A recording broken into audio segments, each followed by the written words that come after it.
Hello, my name is Kaczmar and you're watching Geek Factor TV. Today we'll be taking a look at a game called Star Scrapper's Cave-In. Now this is a card game that is based in a world where you are hunting, you're mining for very precious galactic crystal called Hexis crystals. This game was provided to me by a Polish publishing company Hexi, which is like I said, a company based in Poland. And this game is about to go on Kickstarter. Now I don't remember the exact date right now, but it is going to be somewhere in the second half of July. Now I will provide the link to the Kickstarter campaign once the Kickstarter campaign starts. You will be able to find the link in the description below. I also did a video tutorial, a how to play video on this game. The link to that video is also provided in the description below.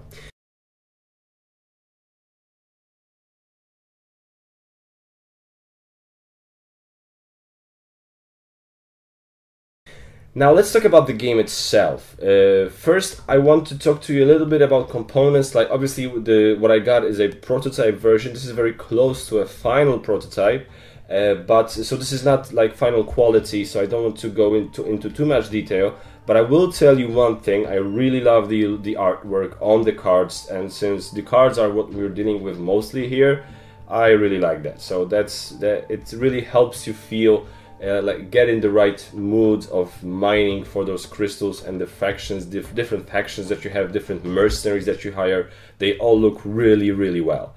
And now I also like those. This is like a nice little touch, although in the final product I'll also put a link to a Facebook page of this game, because there's an updated components look, mostly those totems. Those totems are not going to look like this in the final game. They will look vastly different and also very, very cool. So really well done, and I expect a very high production value. So this game is definitely going to look great. Now I also like this little thing because we have different colors of the various crystals, and me personally, I'm unfortunately colorblind, so often in various games I have trouble with telling various components apart, like which ships, which armies, which whatever belong where. And I was afraid I was going to have the same problem here, but fortunately somebody thought about people like me, my fellow color-blinded folk, and they put in various, each crystal has a very specific design to it, very specific shape. And so even though I may have a few problems with distinguishing the colors, those shapes, those designs, they help me out a lot, so no problem here. Now as far as the actual gameplay goes, because that was just about the components, I really like this game. I really, really like it, and the best proof that I really like it is that usually when I do those English language reviews, I only do tutorials, how to play video for those Kickstarter campaigns that are coming from Poland. But in this case, I like the game so much that I really made the time to let you know, guys, let you know how I feel, what I think about this game, because I really like it, and I really hope you give this game a chance. You really give this game a second look, and hopefully you'll find something in it that you might enjoy.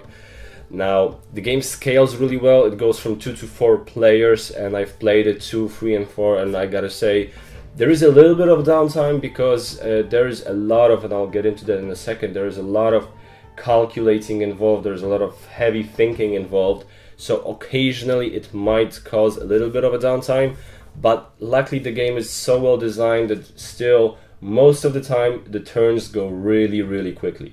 So that's definitely a plus. So it doesn't take long, it scales very well. And so that's one thing. Now what I said, a lot of calculation, a lot of heavy thinking. This is a very, very, very thinky game in terms of doing some proper math right here in your head, because you often have to like calculate. Okay, I want to do this. I want to take this mercenary because then I'll be able to do that. I'll to mine that, but I also want this mercenary because then I'll be able to get one of those artifacts, and I really need that artifact, and so on and so forth. Now there's a lot of it, and if you like that type of games, this is something definitely for you. Now, the downside of that might be that the theme is not that palpable. Like I said before, the artwork definitely helps with that. The artwork definitely helps you get in the mood, but it definitely helps you feel the theme of the game. But it doesn't really come in first place. The first thing you see when you feel when you play this game is a lot of tactical, a lot of strategic thinking, like a lot of tactical and strategic calculating, most importantly. What do you want to do? How you want to manage the cards in your hand? How do you want to manage your base? When is the right time? For example, there is a very cool mechanic of taking over a base. You can take over your own base, which means getting some cards back into your hand, or you want to take over an enemy's base, which is also very cool. Now, when you want to do it is critical. It's very important to choose the exact right moment for taking those cards back into your hand. It's very important.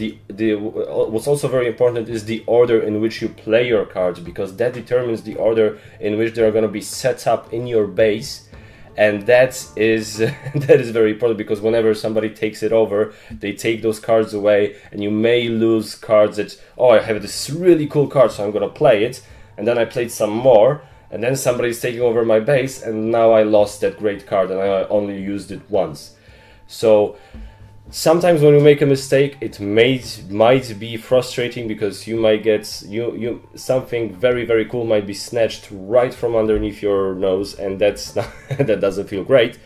But I love that. I love those type of emotions in games in general. I just love that I have to really think few steps ahead, and it is possible to think few steps ahead, which is something also very important, because whenever most of the decisions you have to make, you make them based on what you see.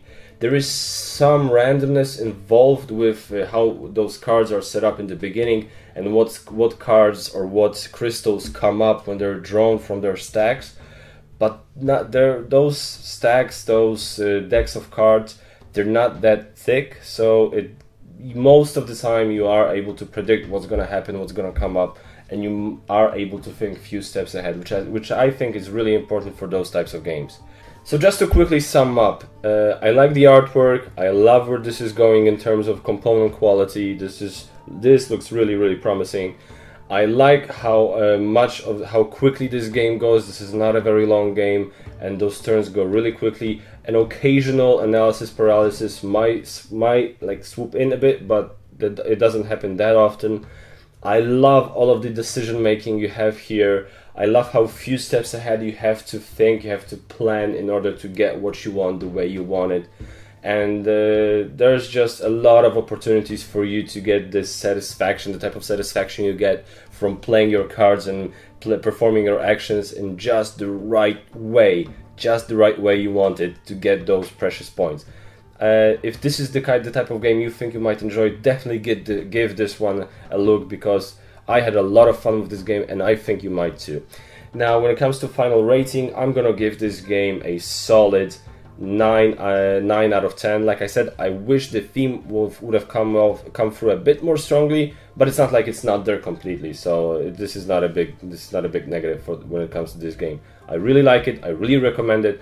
Like I said, it's going to be on, if it's not on Kickstarter when you're watching this, it's going to be very soon. I'm going to put the link in the description below. And guys, seriously, check it out. This is Starscrapper's Cave In.